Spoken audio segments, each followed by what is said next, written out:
할렐루야. 오늘도 수요 오아시스 예배에 나오신 여러분들 한 분 한 분을 주님의 이름으로 환영하고 축복합니다. 오늘은 믿음과 삶이라는 제목의 말씀으로 함께 은혜를 나누고자 합니다.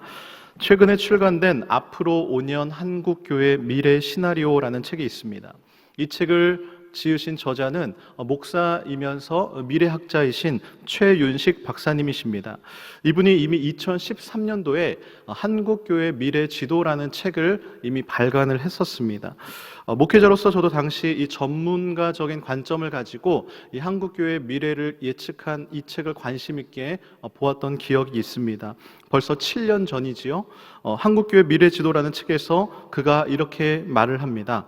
한국교회가 앞으로 7년의 시간을 잘 준비해야 한다. 마치 요셉이 7년의 풍년을 잘 준비해서 7년의 흉년을 대비했던 것처럼 한국교회가 이 7년이라는 시간을 잘 준비해야 한다. 이렇게 얘기를 했습니다. 그리고 7년이 지난 시점 2020년에 이렇게 또 새로운 책을 출간하게 된 것입니다. 그렇다면 저자가 바라보기에 한국교회가 이 7년이라는 시간을 그 미래를 잘 준비를 했을까요? 안타깝게 저자가 바라본 지난 7년의 한국교회의 모습은 부정적이었습니다. 그가 이렇게 말을 합니다. 지난 7년 동안 한국교회는 위기에 대응할 움직임을 보이지 않았다.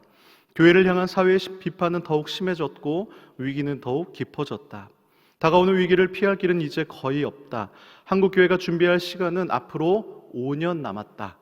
5년 동안 한국교회의 미래가 결정될 것이다. 이 저자는 이제는 7년이 아니라 5년이 남았다. 5년이 중요하다 이야기를 합니다. 그래서 책 제목이 앞으로 5년 한국교회 미래 시나리오인 것 같습니다. 사랑하는 성도 여러분, 여러분들은 어떠십니까? 그의 이러한 분석과 예측에 동의하십니까?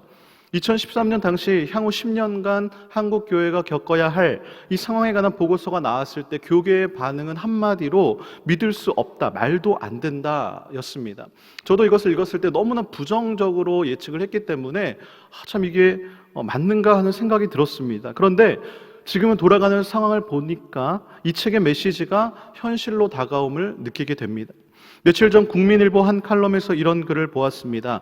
몇 해 전까지만 해도 기독교에 대한 비판을 내부적으로는 그래도 교회에 기대하는 바가 있어서 하는 소리다라고 여겼습니다. 그런데 지금은 또 너야? 라는 마치 문제아를 바라보는 양 기독교에 대한 혐오 발언이 쏟아지고 있다라는 것이죠.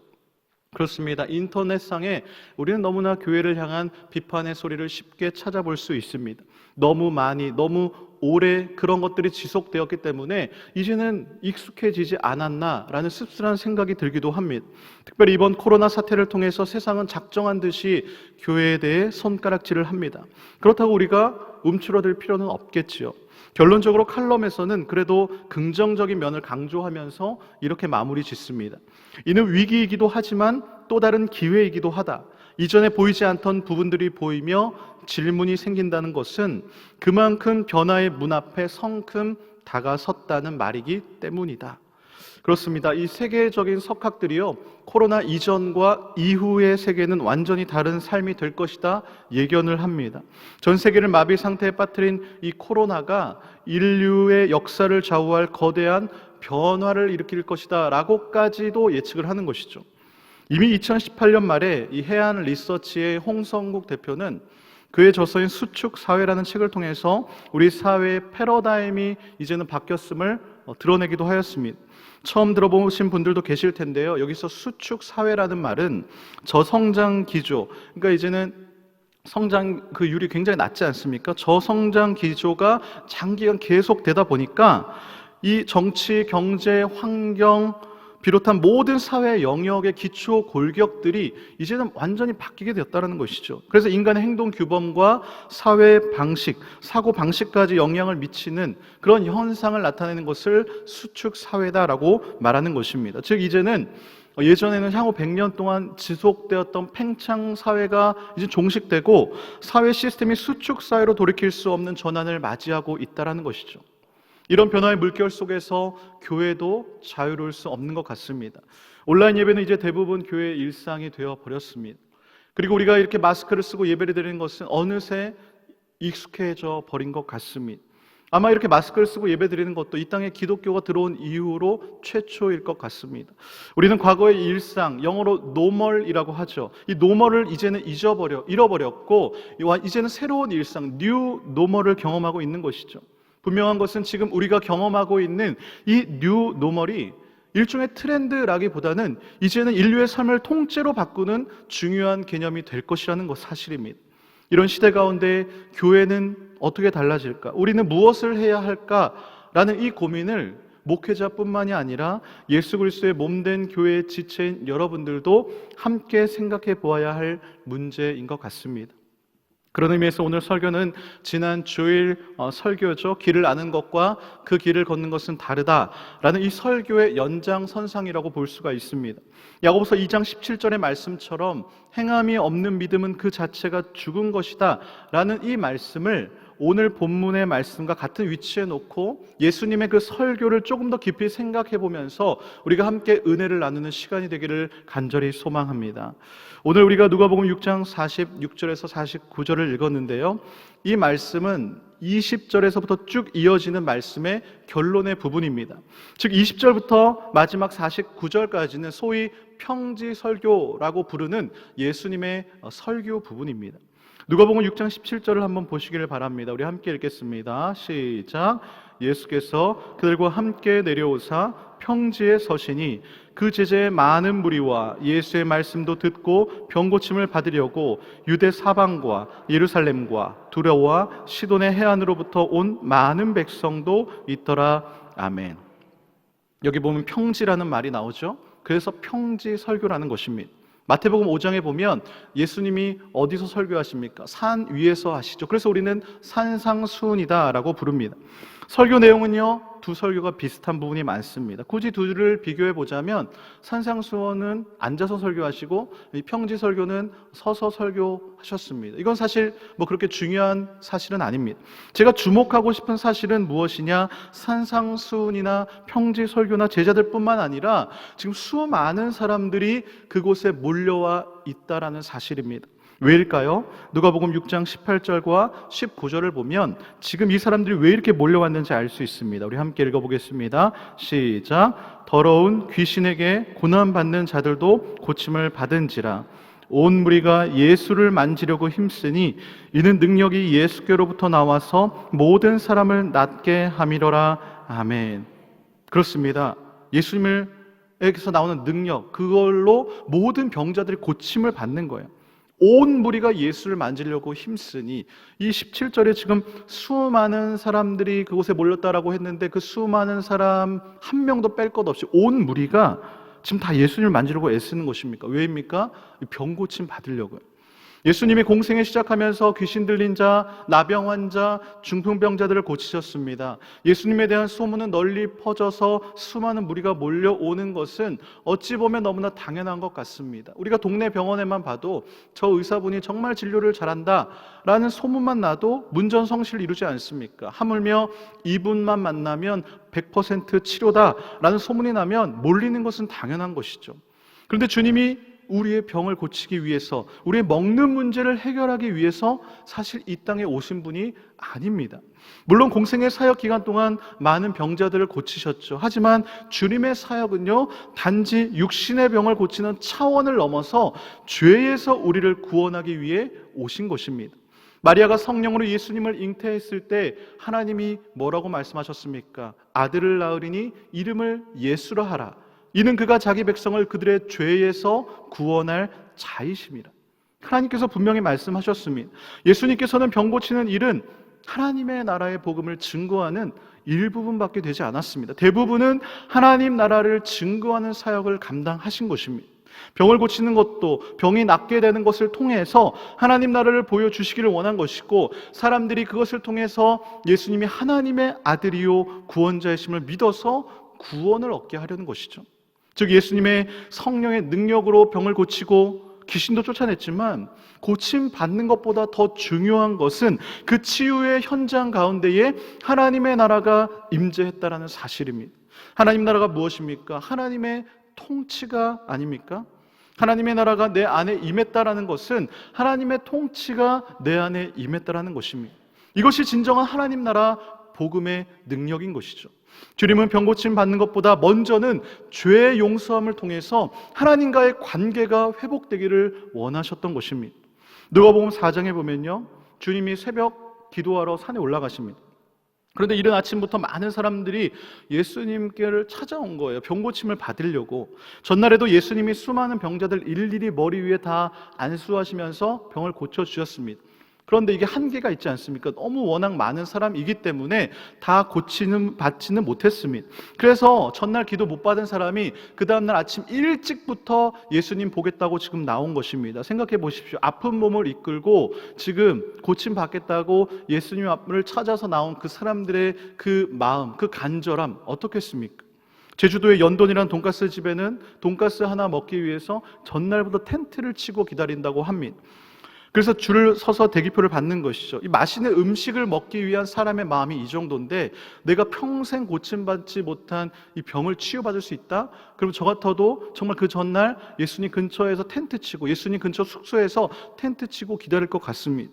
예수님이 새벽 기도를 마치고 돌아오셨습니다. 이미 수많은 사람들이 몰렸습니다. 그런데 예수님이 그 사람들을 보고 전날처럼 일일이 다 손을 들어서 안수를 해주셨을까요? 아닙니다. 예수님이 그렇게 하지 않으셨습니다. 자신을 찾아온 그 간절한 마음을 가지고 찾아온 수많은 사람들을 향해서 무엇이라고 하셨는지 아십니까? 우리 누가복음 4장 33절입니다. 함께 읽겠습니다. 시작. 예수께서 이르시되 내가 다른 동네들에서도 하나님의 나라 복음을 전하여야 하리니 나는 이 일을 위해 보내심을 받았노라 하시고 갈릴리 여러 회당에서 전도하시더라. 아멘. 주님이 지금 그 사람들의 그 간절한 마음을 몰라서 이러시는 것일까요? 주님이 너무하다라는 생각 들지 않으십니까? 아니, 한 명이라도 고치고 가면 그것이 얼마나 좋겠습니까? 오늘까지만 저희들 좀 고쳐주시고 가면 안 되냐요? 내일부터 다른 일정 떠나시면 안 됩니까? 이렇게 불평하는 사람들도 있었겠죠. 예수님도 왜 고쳐주고 싶지 않았겠습니까?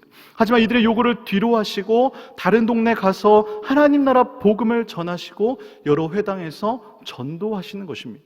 왜입니까? 그것이 바로 주님이 보내심을 받은 이유이기 때문인 것입니다. 여러분, 육신의 병은요, 고침받고 또 병들 수 있습니다. 결국 인간은 죽게 되는 것입니다. 그러나 죄사함을 입은 자들은요, 죽어도 다시 살아나는 것입니다. 죽음 안에 있는 것이 아니라 새 생명 안에 들어오게 되는 것입니다. 여기 계신 모든 분들도 성령의 역사하심으로 말미암아 하나님 나라의 복음을 믿어서 새 생명 안에 거하게 된 줄로 믿습니다. 여러분들 안에 하나님 나라가 임했습니다. 하나님의 통치를 받고 사는 새로운 인생이 된 것입니다. 그런데 지금 주님의 산에서 평지로 내려와 보니까 이런 건 둘째치고 온통 사람들의 관심이 자기 그냥 병 고침 받는 것, 그거밖에 모르고 지금 왔다라는 것이죠. 심지어 제자들도 예수님의 의도를 잘 몰랐습니다. 그래서 그들의 잘못된 인식을 바로 잡아주기 위해서 주님이 예수님을 따르는 제자의 삶이 무엇인가 알려주기 시작하신 것입니다. 그것이 바로 오늘 20절부터 시작되는 평지 설교입니다. 누가복음 6장 20절을 보십시오. 뭐라고 말합니까? 너희 가난한 자는 복이 있나니 하나님 나라가 너희 것임이요. 어디서 많이 들어보지 않으셨습니까? 네, 마태복음 5장의 팔복에 관한 설교입니다. 거의 비슷합니다. 그렇게 20절부터 45절까지 쭉 집에 가서 한번 읽어보시면 복과 화에 대해서, 원수 사랑에 대해서, 정죄에 대한 가르침, 그리고 나무와 열매에 관한 그 비유를 하신 후에 평지 설교의 마지막 결론의 메시지, 적용의 메시지로 오늘 본문 말씀인 46절에서 49절을 말씀하시는 것입니다. 먼저 46절을 보겠습니다. 우리 함께 읽어볼까요? 시작. 너희는 나를 불러 주여 주여 하면서도 어찌하여 내가 말하는 것을 행하지 아니하느냐. 아멘. 여기서 나를 불러라고 할 때 불러라는 단어는요, 현재 시제이자 능동태를 사용합니다. 즉 계속 주님을 따르는 사람들이 주여 주여 하면서 계속 따라왔다라는 것입니다. 우리가 누군가의 이름을 부르면서 쫓아간다라는 것, 그 안에 간절함이 있는 것 아닙니까? 그 안에 열정이 있는 것 아닙니까? 내가 그 사람을 이름을 부르면서 막 쫓아가는 것입니다. 그런데 그들이 예수님을 주라고 부르며 쫓았지만 예수님이 말하는 것은 행하지 않았다라는 것입니다. 여기서 또 한 가지 살펴볼 것은 그들이 부른 이 주라는 단어의 의미입니다. 여기서 주여라는 말은 헬라어로 퀴리오스라는 단어입니다. 이 퀴리오스라고 하는데 그 뜻은 주인입니다. 주인. 즉 하나님이 나의 주인이라는 것이죠. 내가 부르는 상대가 주인이라면 나는 무엇입니까? 종 정도 되지 않겠습니까? 그런데 입으로는 주인님이라고 부르지만 정작 주인의 말은 지켜 행하지 않았다라는 것입니다. 즉 그들이 주여 주여 하며 예수님을 따른 것에는 다른 목적이 있었다라는 것이죠. 그 목적이 무엇입니까? 병 고침을 받는다라든지 아니면 귀신을 내쫓음을 받는다라든지 그 밖에 육신적인 것들이 목적이었습니다. 그러면서 주님이 내 말을 듣고 행하는 자는 어떤 자인지를 내가 예를 들어 보여주겠다 말씀하십니다. 오늘 본문 47절이죠. 표준 세번역으로 함께 읽어보겠습니다. 시작. 내게 와서 내 말을 듣고 그대로 하는 사람이 어떤 사람과 같은지를 너희에게 보여주겠다. 자, 여기서 듣고 행한다 라는 이 두 단어도 헬라어를 보면 46절의 불러와 동일하게 현재 능동태를 사용합니다. 즉 지속적으로 말씀을 듣고 행하는 것을 계속해서 하는 사람은 어떤 사람이냐? 48절이죠. 우리 한번 읽어볼까요? 시작. 집을 짓되 깊이 파고 주추를 반석 위에 놓은 사람과 같으니 큰 물이 나서 탕류가 그 집에 부딪히되 잘 지었기 때문에 능히 요동하지 못하게 하였거니와. 주님이 여기서 집을 짓는 방법에 대해 설명하십니다. 말을 듣고 행하는 자는 집을 지을 때 땅을 깊이 파고 그 땅 속에 반석 위에다가 기초를 놓고 집을 짓는 사람이다. 반대로 말을 듣고 행하지 않는 사람은 어떤 사람이냐? 49절이죠. 우리 한번 다시 읽어볼까요? 시작. 듣고 행하지 아니하는 자는 주추 없이 흙 위에 집 지은 사람과 같으니 탕류가 부딪힘에 집이 곧 무너져 파괴됨이 심하니라 하시니라. 아멘. 주님의 이 비유는 너무나 적절한 것 같습니다. 우리가 흔히 인생을 두고 말을 할 때에 집을 짓는 것과 같다라고 비유를 합니다. 저는 건축에 대해 잘은 모릅니다. 그러나 빌딩이나 집이나 어떤 건물을 짓든지 가장 중요한 것은 기초공사인 것은 알고 있습니다. 기초공사가 무엇입니까? 구조물의 밑바닥을 튼튼하게 하기 위해서 하는 공사이죠. 그래서 기초공사가 약할 경우에 건물이 무너지는 그 위험한 상황이 발생할 수도 있기 때문에 이 기초공사는 너무나 중요한 과정입니다. 이 부분을 평행구절인 마태복음을 보면 이 집을 짓는 장소에 포커스가 맞추어집니다. 즉 집을 짓는 장소가 반석이냐 모래 위냐 하는 것이죠.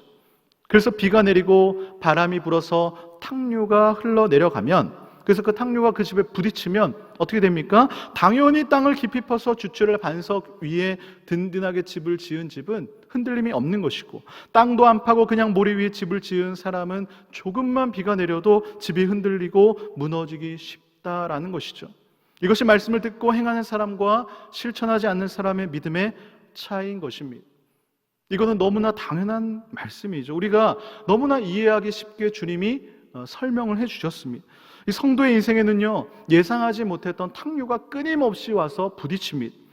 당장 이 코로나 기간을 보더라도 우리는 알 수가 있습니다. 평소에 믿음의 기초를 반석 위에 잘 세운 사람들은 비록 교회에 나오지 못했을지라도 이 기간이 더 굳건한 믿음을 다지는 그 시간이 되는 반면, 모래 위에 집을 지은 사람은 어떻습니까? 이 기간이 오히려 믿음의 뿌리가 흔들리며 교회를 떠나는 일까지 발생하게 된다는 것입니다.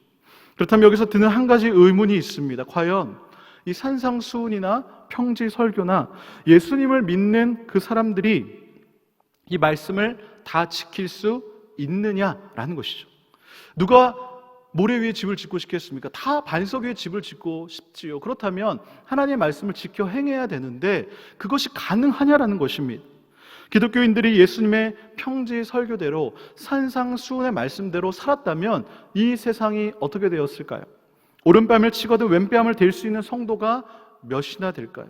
내 겉옷을 빼앗는 자에게 내 속옷까지 내어주는 사람이 누가 있겠습니까? 나를 저주하는 자를 위해 축복하고 모욕하는 자를 위해 기도할 수 있을까요? 예수님의 산상수훈이나 이 평지 설교를 보면 유대인들, 이스라엘에게 주어진 율법보다 훨씬 더 높은 수준의 도덕과 윤리성을 요구하는 것 같습니다. 너무하시는 것 아닙니까? 그래서 애초부터 이건 예수님 아니면 지킬 사람이 없다, 우리는 인간 아니냐, 아예 지킬 엄두도 내지 않는 사람들도 있습니다. 믿으면 다 구원받는데 뭐하러 이렇게 힘들게 신앙생활 하냐라는 것이죠. 그렇다면 주님은 우리가 지키지도 못할 이 설교를 하시면서 마지막 조경옥의 말씀으로 여러분들 정말 이 말씀을 잘 지켜 행해야 됩니다 라고 하신 걸까요? 우리는 속으로는 말씀대로 살아야지 하면서는 입으로는 쉽게 아멘이라고 나오지 못하는 것이 현실인 것 같습니다. 네, 그렇습니다. 사실 오늘 본문은요, 율법적인 기준으로 천국을 갈 수 있느냐 없느냐 그 조건을 말하는 것이 아닙니다. 평지설교나 산상수훈이 천국의 조건이 된다면 천국에 갈 수 있는 자가 아무도 없는 것입니다. 그럼에도 불구하고 주님이 이렇게 말씀하시는 것이 무엇입니까? 말씀을 실천하며 살아가는 것이 그리스도인이 추구해야 할 영적인 본성이라는 것입니다. 우리는 스스로 거룩할 수 없습니다. 그런데 왜 하나님이 우리 보고 거룩하라고 말씀하십니까? 거룩하게 살 수 있다는 것 아닐까요? 어떻게 말입니까? 성령의 능력으로 가능한 것입니다. 우리는 성령의 인도하심이 아니고서는 말씀대로 살 수 있는 힘과 능력이 없는 것입니다. 그래서 우리는 하나님께 성령의 능력을 구하고 찾고 두드리는 방법밖에는 없는 것입니다. 산상수훈의 마지막 부분이죠. 마태복음 7장에 보면 무슨 말씀이 있습니까? 우리가 너무나 잘 아는 말씀이죠. 우리 함께 읽어보겠습니다. 시작. 구하라 그리하면 너희에게 주실 것이요 찾으라 그리하면 찾아낼 것이요 문을 두드리라 그리하면 너희에게 열릴 것이니 구하는 이마다 받을 것이요 찾는 이는 찾아낼 것이요 두드리는 이에게는 열릴 것이니라. 아멘. 그렇습니다. 하나님을 사랑하는 그 마음으로 주님을 위해 구하는 자마다 반드시 성령의 충만의 능력을 받을 것이고 찾는 이는 찾아낼 것이고 두드리는 이에게는 열리게 될 줄로 믿습니다. 이것이 바로 산상수훈과 평지설교의 결론인 것입니다. 사랑하는 성도 여러분, 내 믿음, 그 믿음대로 삶을 살아가는 그 실력의 차이가 너무나 극심한 모습을 보며 살아가고 있지 않으십니까? 내가 하루를 되돌아볼 때에 저녁에 이제 머릿속으로는 내가 하나님 말씀 다 알고 있고 그렇게 했어야 되는데 그것을 알면서도 그렇게 하지 못한 내 행동과 내 모습을 후회하고 다음에는 정말 그렇게 하지 말아야지 하며 살아가고 있지는 않으십니까? 그런 생각을 가지고 있다면 너무나 잘 살고 계신 것입니다. 어떻게든 믿음으로 살려고 하는 그 모습이 바로 신앙생활인 것입니다. 우리가 말씀대로 살려고 애를 쓰면 쓸수록 우리는 주님을 의지할 수밖에 없습니다. 매일매일 성령님을 의지할 수밖에 없습니다. 우리가 하나님의 뜻대로 살면서 말씀과 삶이 일치가 되는 그런 삶을 살고 삶 속에서 예수 그리스도를 드러낼 때에 하나님이 영광 받으시는, 우리가 하나님께 영광 돌리는 그런 삶을 살게 될 줄로 믿습니다. 처음 소개해드렸던 앞으로 5년 한국교회 미래지도라는 책을 다시 언급해드리면요, 책은 크게 3부로 구성되어 있습니다. 근데 핵심은 3부인데요 그렇다면 이런 변화 가운데 어떻게 준비해야 하는지를 너무나 잘 설명하고 있습니다. 즉 미래를 위한 한국교회의 준비에 대해 말씀을 합니다. 전 책을 읽으면서 앞부분은 경제에 관한 이야기가 많아서 좀 지루한 감이 없지 않아 있었는데, 그런데 3부의 내용을 보면서 깨달은 바가 있는데요, 사실 이 부분 때문에 이 책을 언급한 것입니다. 저자는 한국교회 회복의 동력으로 딱 2가지를 이야기를 합니다. 첫째는 성령의 사로잡힘의 역사입니다. 그리고 2번째는 성령에 사로잡혀 다르게 사는 당신입니다. 뭐라고요? 성령의 사로잡힘의 역사, 그리고 성령에 사로잡혀 다르게 사는 당신. 사도행전 2장에 보면 예수님의 부활 승천 후에 위기에 몰린 성도들이 오순절 마가의 다락방에 모여 기도합니다. 그리고 다 아시는 것처럼 성령이 역사합니다. 성령에 사로잡히게 됩니다. 그리고 그 이후에 성도들의 행동은 변합니다. 두려움이 사라지고 하나님의 큰 일을 담대하게 선포하는 것이죠. 이 사로잡힘의 다른 말은 충만입니다. 그래서 우리가 구해야 하는 것은 바로 성령의 사로잡힘인 것이죠. 구원받은 성도에게는요 이미 성령이 내주하고 계십니다. 그러면 그 성령님이 하나님의 뜻과 계획으로 나를 사로잡아 가심을 우리는 늘 구해야 하는 것이죠. 그래서 말씀의 기초로 내 사명을 감당해 나가야 하는 것입니다. 저와 여러분은 하나님의 부르심을 받은 사명자들입니다. 사명이라는 것, 내가 살아가고 있는 이 시대 가운데 내게 맡겨진 장소, 즉 사회, 가정, 직장, 일터, 그 모든 부분들에서 하나님이 내게 주신 것, 내 소명을 가지고 하나님의 원칙과 하나님의 가치관을 실현하는 영적 전쟁인 것이죠. 우리가 바라보는 것이 무엇입니까? 여러분이 바라보는 것이 무엇입니까? 하나님 나라 아닙니까? 천국이라고도 하죠. 그런데 그 하나님 나라는요, 죽어서 가는 하나님 나라도 되지만 이 땅에서 이루어지는 하나님 나라도 있는 것입니다. 우리가 늘 외우는 주기도문에 있지 않습니까? 뭐라고 외웁니까? 뜻이 하늘에서 이루어진 것 같이 어디에서 이루어져야 돼요? 땅에서도 이루어지이다. 즉 하늘에 있는 하나님 나라가 이 땅 가운데 임하게 해달라는 것입니다. 그런데요, 이 하나님 나라는 주님이 오심으로 말미암아 이 땅 가운데 임하였습니다. 이 나라는 눈에 보이는 나라가 아닙니다. 다시 말씀드리지만 주님의 통치가 있는 곳이 하나님 나라입니다. 하나님 나라는요, 확장성이 있습니다. 겨자씨가 자라서 큰 나무가 됩니다. 조그만 양의 누룩이 크게 부풀어 오르게 되는 것처럼 하나님 나라는 확장되어 가는 것입니다. 그렇다면 어떻게 확장되어 갈까요? 바로 성도들의 사명이 모여서 하나님 나라가 확장되어 가는 줄로 믿습니다. 사명은 하나님 나라의 확장을 위해서 쓰임받는 것입니다. 그래서 우리는 이 사명을 감당함으로 말미암아 이 땅 가운데서 하나님 나라를 이루어 가는 것입니다. 예수님도요, 하나님 나라의 확장을 위해 사실은 3년의 공생의 사역을 하신 것입니다. 예수님이 공생의 사역 동안 수많은 병자 고쳐주셨고 많은 기적도 행하셨죠. 하지만 3년의 공생 동안 예수님께서 집중적으로 하신 사역이 무엇인지 아십니까? 바로 가장 중요한 일, 12제자를 세우신 일입니다.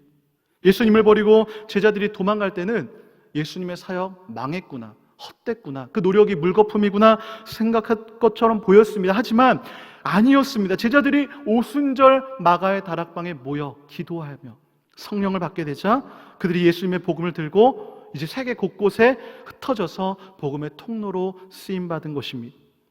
우리도 하나님 나라의 확장을 위해 쓰임받게 될 줄로 믿습니다. 우리 하나님 나라의 확장을 위에 사명을 받았습니다. 그렇기 때문에 우리 각자의 다 소명이 다릅니다. 그 각자의 능력이 다 다릅니다. 그래서 각자 맡겨진 장소에서 내게 주어진 것을 가지고 하나님의 원칙과 하나님의 가치관을 가지고 살아가는 것은 너무나 중요하고 소중한 일인 것입니다. 인생의 성공이 무엇입니까? 사명을 끝까지 붙들고 달려갈 길을 마치는 자가 인생의 성공을 거둔 자인 줄로 믿습니다. 최윤식 박사님은 미래학자로서 다가올 한국교회와 한국 사회와 교회의 미래를 위기를 보았습니다. 한국교회와 사회가 그 위기를 극복하고 새로운 기회로 만들기를 소망하면서 그가 이렇게 결론을 내립니다. 신앙의 본질로 돌아가라. 신앙의 본질을 회복하라. 우리가 이 말 너무나 많이 들은 말 아닙니까? 때로는 식상하게 들리기도 합니다. 그렇다면 신앙의 본질이 무엇입니까? 믿음이죠. 하나님을 믿는 것이고 하나님의 말씀을 믿는 것입니다. 하지만 성경이 말하는 믿음은 입으로만 말하는 믿음이 아니라 행동하는 믿음을 말하는 것입니다. 하나님의 말씀을 듣기만 하는 것이 아니라 실천하는 것입니다. 그래서요, 우리는 다르게 살아가야 하는 것입니다. 말씀을 듣고 행하는 지혜로운 사람이 되어야 하는 것입니다. 바라옵기는 왕성의 모든 성도님들이 성령의 사로잡힘으로 말미암아 남다르게 살아가는 인생이 되시기를 주님의 이름으로 간절히 소망합니다. 지난 주일 설교 후에 집에서 아내에게 많이 혼났습니다. 설교를 들으신 분이라면 왜 혼났는지 아실 텐데요, 못 들으신 분들을 위해 다시 말씀해 드리면, 제 아내는 제가 설교할 제목만 듣고 본문을 맞추는 놀라운 능력을 가지고 있습니다. 이번에도 본문을 맞췄습니다. 물론 이번에 좀 힌트를 주긴 했습니다. 4복음서 중에 하나다. 25%의 확률을 던져 주었죠. 그런데 대번에 누가복음을 맞추는 것입니다. 그게 어디 쉽습니까? 제가 왜 혼났냐면, 아니 그렇게 말씀을 많이 알면서 왜 삶으로 연결되지 않느냐 얘기했더니 엄청 혼났습니다. 사실은 제가 머리로만 아는 것과 이 실천하는 것의 차이를 잘 설명하려고 예전 아내의 모습을 말씀을 예로 든 것인 거예요. 지금은요, 알고 있는 이 말씀을 매일매일 아침과 아니면 저녁 하나씩 적으면서 실천하려고 노력하고 있습니다. 이게 정말 무서운 것 아닙니까? 적어도 제가 봤을 때는 아내는 결혼 초기보다 지금 엄청나게 성장했고 성숙해 있는 모습을 보게 된 것입니다. 제가 예전에 금요철학 설교 때 이 트렌드 코리아라는 책에 나온 업글 인간에 대해 설명해 드리지 않았습니까? 업그레이드와 인간을 합친 이 업글 인간, 이 업글 인간을 설명하면서 제가 성장에 대해 이야기한 적이 있는데, 여러분, 성장의 핵심은요 바로 성숙인 것입니다. 성장은요, 지식적으로 내가 많이 아는 것에 있지 않습니다. 내가 성장한다라는 것은 이론과 실천이 하나로 합쳐져서 성숙해 나아간다라는 것입니다. 말씀을 배워서 머리만 커지는 신앙이 아니라 말씀을 실천함으로 말미암아 내 마음이 뜨거워지는 신앙인이 되어야 하는 것입니다. 누가복음 11장을 보면요, 예수님이 말 못하게 하는 귀신을 쫓아내는 사건이 나옵니다. 그때 사람들의 반응이 굉장히 놀랐습니다. 귀신을 쫓아내니까 너무 놀란 것이죠. 근데 어떤 일부 사람들이 지금 저 예수님이 귀신의 왕 바알세불의 힘을 힘입어 지금 저 귀신을 쫓아낸 것이다 말을 합니다. 그러자 예수님이 반박하십니다. 귀신들은 서로 다투면 망한다라는 것이죠. 같은 편끼리 왜 싸웁니까? 그리고 강한 자가 무장을 하고 자기 집을 지킬 때 그 소유가 안전하지만 더 강한 자가 와서 그를 굴복시킬 때는 승리한다, 예를 들어 말씀하십니다. 즉 하나님이 귀신보다 훨씬 강하다라는 것이죠. 그런데 그때 사람들 사이에서 이 말을 듣고 있던 한 여인이 예수님이 너무 멋있게 보였나 봅니다. 소리 높여 예수님께 이렇게 말을 합니다. 누가복음 11장 27절인데 우리 함께 읽어보겠습니다. 시작. 이 말씀을 하실 때에 무리 중에서 한 여자가 음성을 높여 이르되 당신을 뵌 태와 당신을 먹인 젖이 복이 있나이다 하니. 무슨 말입니까? 당신을 뵌 태와 당신을 먹인 젖이 복이 있다. 무슨 말입니까? 예수님 낳은 엄마 마리아, 어머니 마리아 너무 복되네요. 너무 그 순간 예수님이 마리아가 너무 부러운 거예요. 너무 참 복됩니다.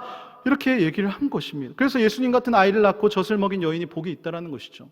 우리도 김연아 선수 같은 사람들 보면 정말 저 어머니 너무 부럽다라는 마음 들 때 있지 않습니까? 손흥민 선수 보면 정말 어떻게 저런 자녀를 저렇게 이쁘게 잘 키웠을까? 부럽지 않습니까? 저만 그렇습니까? 엄친아 엄친 딸 보면 부럽게 되는 것이죠. 탄성이 나오게 되는 것입니다. 근데 지금 김연아 손흥민 정도가 아니라 지금 여러분들이 낳은 자녀가 예수님이다. 생각해 보십시오. 그런 자녀를 낳았다면 온 사람들의 이 감탄과 이 부러움을 받을 것입니다. 정말 복 중에 복을 받은 것이죠. 훌륭한 자녀의 복이 정말 최고의 복일 것입니다. 실제로 예수님의 어머니 마리아는 정말 복받은 사람입니다. 그런데요, 예수님이 이 말을 듣고 받아치면서 뭐라고 말씀하시는지 아십니까? 우리 이해하신 말씀 너무나 의미가 있습니다. 주님이 뭐라고 하셨냐? 28절 말씀인데 함께 읽어보겠습니다. 시작.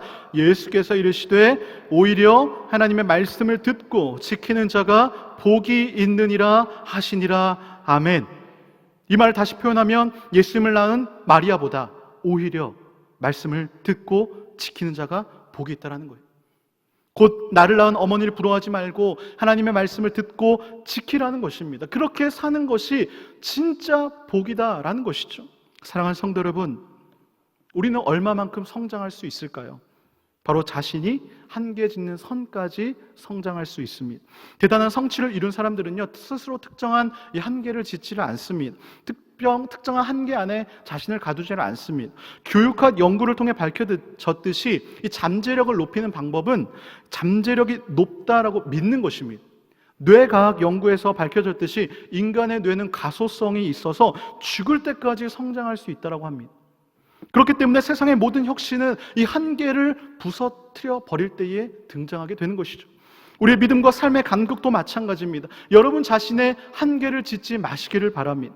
넌 할 수 없어, 난 할 수 없어, 난 여기까지야 하는 그 마음의 속삭임에 속지 마시기를 바랍니다. 저와 여러분은 예수님의 어머니 마리아보다 복받은 자인 줄로 믿습니다. 이런 한계를 뛰어넘은 한 사람을 소개하고 이 설교를 마치고자 합니다. 혹시 이 체리티 워터라는 단체를 들어보셨습니까? 이 체리티 워터는요, 2006년에 설립되어서 개발도상국 주민들에게 안전한 이 식수를 제공하는 비영리 단체입니다. 그들의 사명은 무엇이냐? 더 이상 지구상에 누구도 더러운 물로 죽는 사람이 없는 것이다. 깨끗한 물이 없이 고통에 시달리는 사람이 너무나 많다라는 것이죠. 그래서 그들이 가서 아프리카 같은 데 가서 우물을 파서 깨끗한 물을 공급하는 사역을 감당하고 있습니다.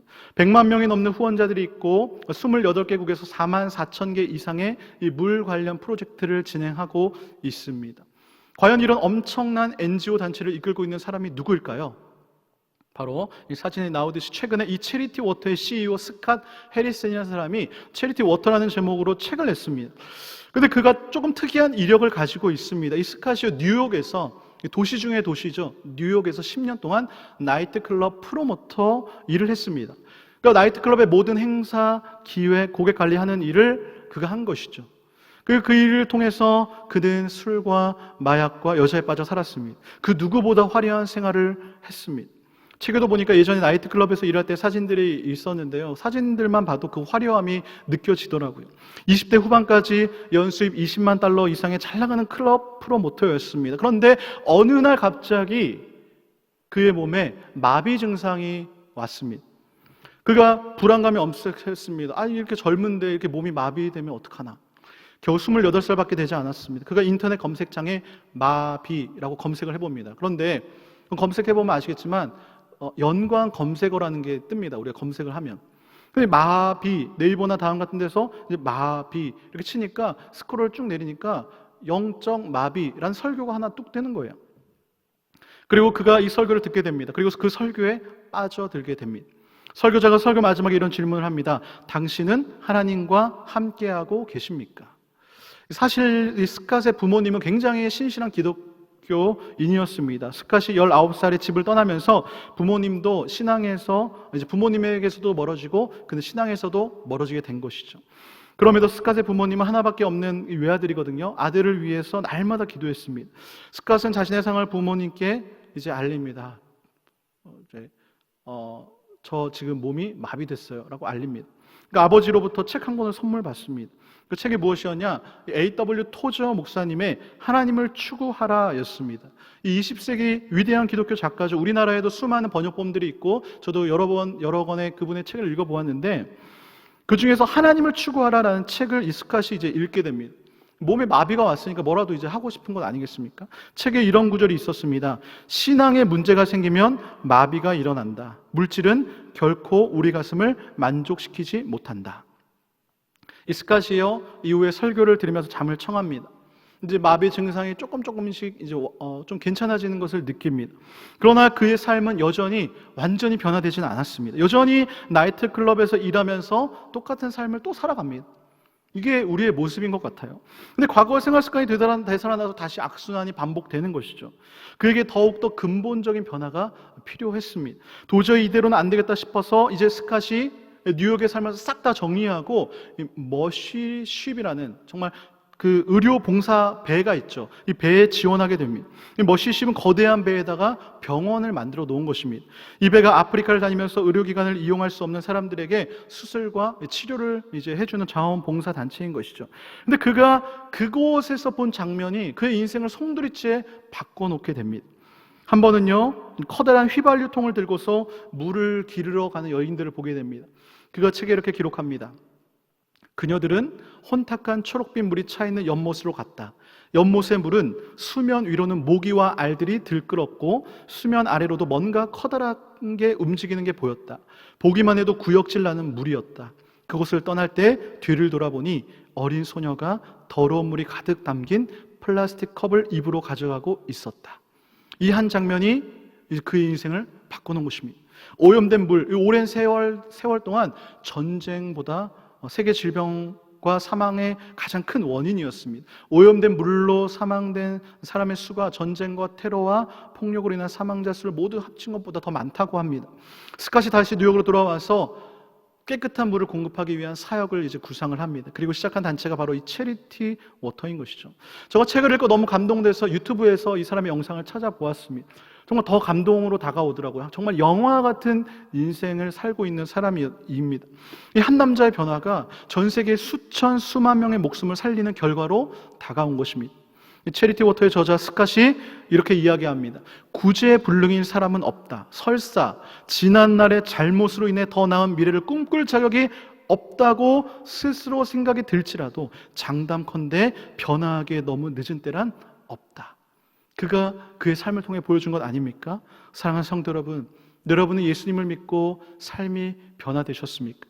혹시 나는 여기까지야 하면서 신앙과 삶을 타협하는 인생을 살아오진 않으셨습니까?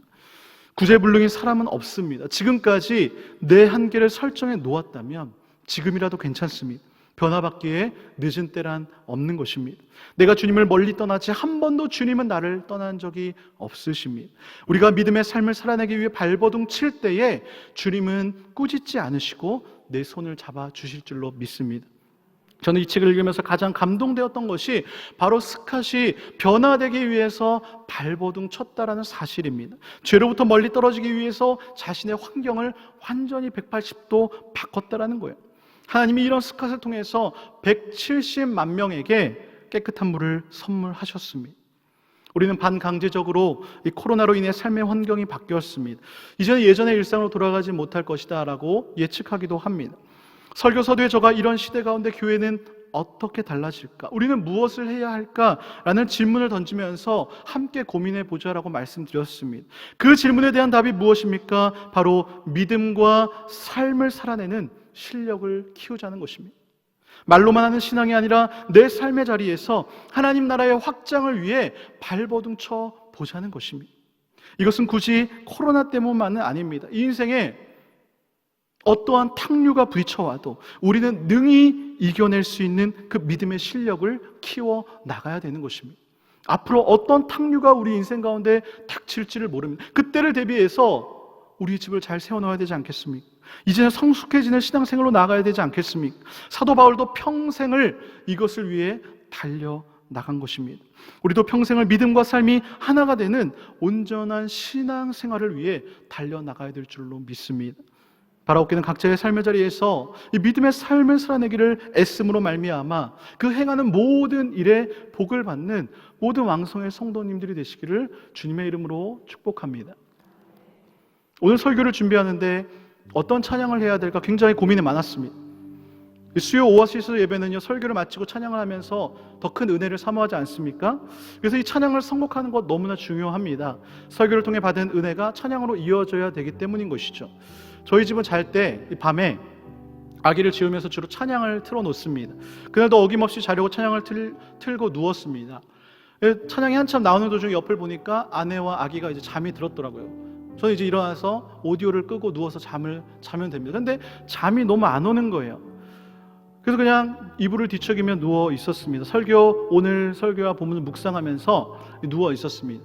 설교자들은 설교를 앞두고 그 본문을 계속 묵상하면서 어떤 말씀을 전해야 되나, 어떤 찬양을 해야 되나 계속 생각을 합니다. 근데 제 귀를 사로잡은 찬양이 갑자기 흘러나오는 것입니다. 저도 예전에 한번 듣고 잊어버리고 있던 찬양이었는데요, 가사 하나하나가 너무나 귀에 쏙쏙 들어오는 것입니다. 제가 계속 생각하고 있었던 그 설교의 내용이 찬양의 가사에 너무나 잘 녹아 들어있는 것입니다. 처음 듣는 분도 계실 텐데요, 가사가 이렇습니다. 제가 한번 읽어드리겠습니다. 믿음과 삶을 살아내는 실력이 너무나 다른 내 모습을 볼 때에 이 모습도 주가 사랑하실까? 자신 없는 내 모습 그저 주님 앞에 있네. 나 같은 자도 사랑하여 주시고 한 번도 나를 떠나지 않으셨네.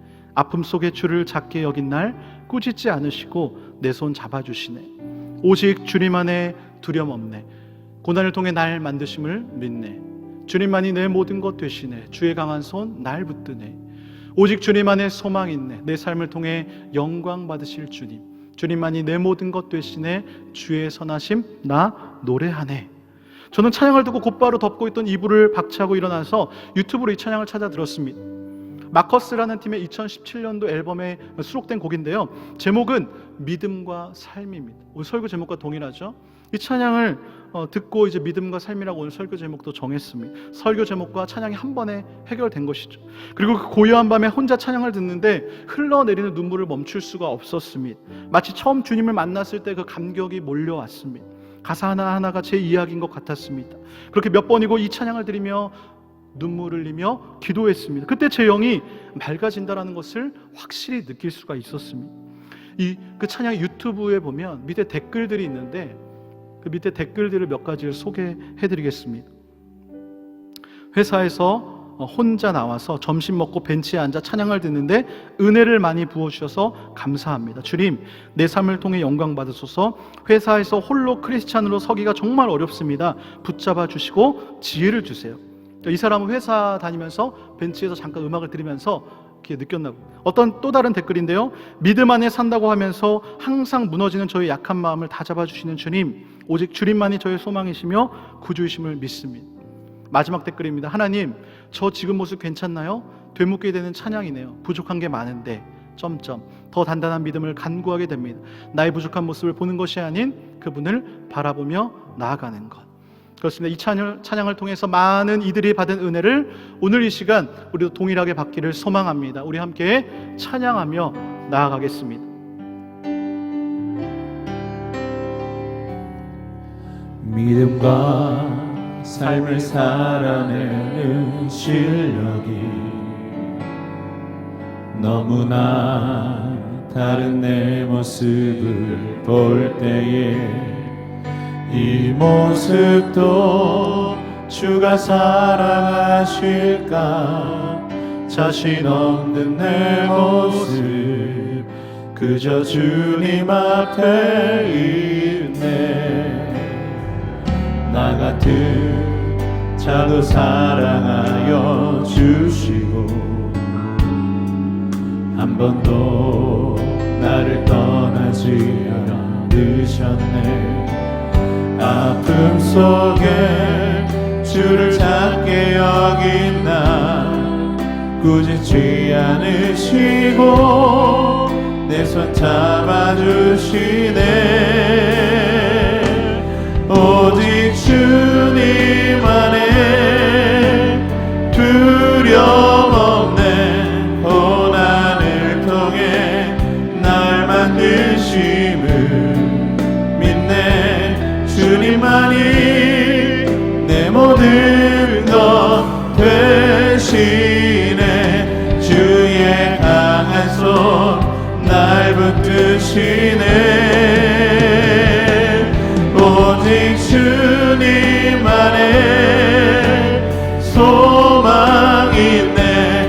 내 삶을 통해 영광 받으신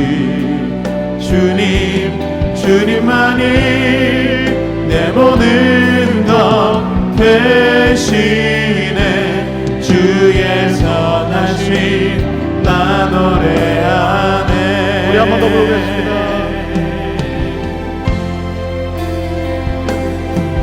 믿음과 삶을 살아내는 실력이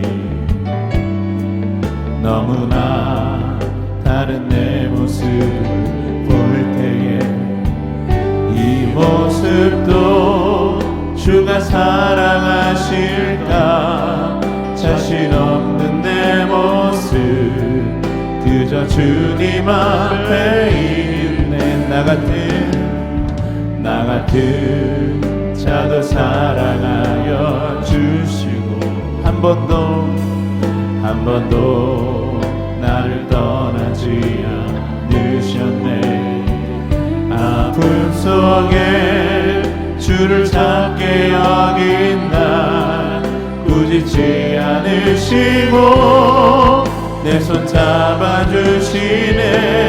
오직 주님 안에 오직 주님 안에 두려움 없네. 고난을 통해 날 만드심을 믿네. 주님만이 내 모든 것 되시네. 주의 강한 손 날 붙드시네.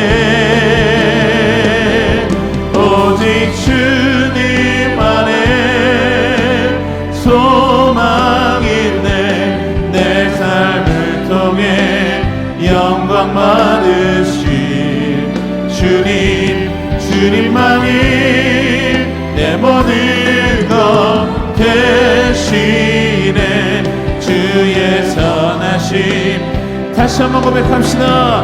오직 주님 안에 오직 주님 안에 두려움 없네. 고난을 통해 날 만드심을 믿네. 주님만이 내 모든 것 되시네. 주의 강한 손 날 붙드시네. 오직 주님 안에 소망이 있네. 내 영광 받으실 주님, 주님만이 내 모든 것 되시네. 주의 우리 마지막으로 한번 선하신 손들며 찬양하겠습니다. 나의 오직 주님만의, 오직 주님만의 두려움 없는 고난을 통해 날 만드심을 믿는 주님만이 내 모든 것 되시네. 주의 강한 손 날 붙드시네. 오직 주님만의, 오직 주님만의 소망 있네. 내 삶을 통해 영광 받으신 주님, 주님만이 내 모든 것 되시네. 주의 선하심 나 노래하네. 그렇습니다. 우리는 믿음대로 사는 삶의 실력이 너무나 부족한 내 모습을 봅니다. 주님, 그럼에도 불구하고 내가 주의 말씀을 향하여 달려나가겠습니다. 오직 주님 안에 두려움이 없고 오직 주님 안에 소망이 있음을 믿습니다. 주여, 나의 삶을 통해 영광 받아달라고 이 시간 주의 이름 한번 부르며 통성으로 기도합니다. 주여, 주님 아버지 감사합니다. 주님 아버지, 나의 믿음과 나의 삶의 실력이 너무나 없음을 고백하며 나아가, 주님 아버지, 내가 이 시간 간절히 고백하며 나아가, 주님, 내가 하나님의 말씀을 실천할 수 있는 지혜와 힘을 주시옵소서. 주님, 나는 너무나 부족합니다. 그럼에도 불구하고 나를 끊지 아니하시는 하나님을 믿으며 나아가, 주님, 나를 긍휼히 여겨주시고 주님의 말씀대로 살아갈 수 있는 새 힘을 불어넣어 주시옵소서. 주님, 나는 너무나 부족합니다. 주님의 말씀대로 살아가기를 원합니다. 주님의 말씀을 의지하며 나아가며 주님, 나에게 힘을 주시옵소서. 주님만이 나의 힘이요 소망임을 믿습니다. 주님만을 붙들며 나아가기를 원합니다. 주여, 아버지, 나의 삶 가운데 은혜 주시고 주님의 삶을 통하여 변화받게 하여 주시옵소서. 주님만을 찬양하며 나아가오니 주여, 은혜 내려 주시고 나를 긍휼히 여겨주시고 주님의 말씀 가운데 내가 온전히 변화된 삶을 받게 하여 주시옵소서. 주여, 구워 주시옵소서. 하나님 아버지, 오늘도 하나님을 예배하게 하심을 감사합니다. 나를 자녀 삼아주시고 나를 구원하신 하나님을 찬양하며 나아갑니다. 매일 흘러가는 시간 속에서 내 안에 살아 역사하시는 예수님을 믿는 믿음으로 살아가게 하여 주시옵소서. 내 안에 예수 그리스도가 살아있음을 믿습니다. 우리는 예수의 피가 흐름을 믿습니다. 주여, 나의 생각에 패러다임이 변하게 되기를 원합니다. 믿음대로 살 수 없다라고 하는 내 자신이 정한 한계에서 벗어나게 하여 주시옵소서. 어떤 상황 속에 감사하게 하시고 희망을 발견하게 하여 주시옵소서. 예수 그리스도가 소망인 줄로 믿습니다. 우리의 구원자 되시는 전능하신 하나님만을 의지합니다. 주여, 홀로 영광받아 주시옵소서. 이 모든 말씀 살아계신 예수님의 이름으로 기도드립니다. 아멘.